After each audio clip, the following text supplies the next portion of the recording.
आकाशवाणी नागपूर. आभार आणि पटवर्धन आपल्याला ठळक बातम्या देत आहे. इस्रायल विरोधात सैन्य संघर्षात इराणला चीन, रशियानंतर आता पाकिस्तानची साथ मिळाली आहे.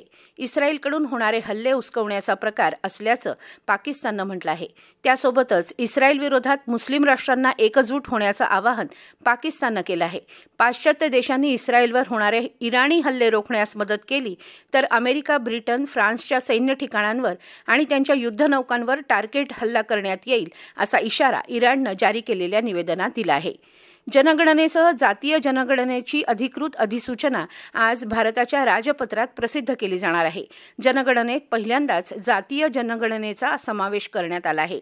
गृहमंत्री अमित शहा यांनी काल नवी दिल्लीत केंद्रीय गृहसचिव आणि इतर वरिष्ठ अधिकाऱ्यांसोबत आगामी जनगणनेच्या तयारीचा आढावा घेतला. ही जनगणना 2 टप्प्यात केली जाईल. जनगणना 1 मार्च 2027 पासून सुरू होणार आहे.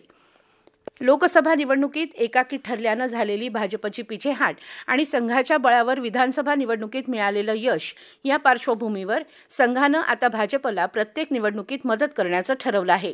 काल रविवारी नागपुरातील रेशीमबाग परिसरातील डॉक्टर हेडगेवार स्मृती मंदिर परिसरात भाजप कार्यकर्ते आणि संघाचे पदाधिकारी यांची समन्वय बैठक झाली. या बैठकीला केंद्रीय मंत्री नितीन गडकरी आणि मुख्यमंत्री देवेंद्र फडणवीस उपस्थित होते.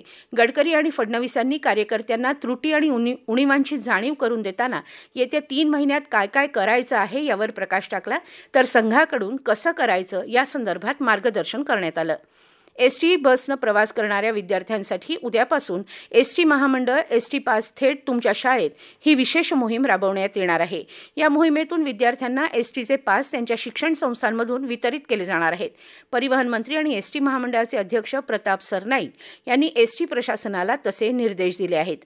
विदर्भात सर्वच जिल्ह्यात आज तुरळक ठिकाणी विजांचा गडगडाट आणि वादळी वाऱ्याची शक्यता हवामान खात्यानं वर्तवली आहे. याबरोबरच हे ठळक बातमीपत्र संपलं. नमस्कार.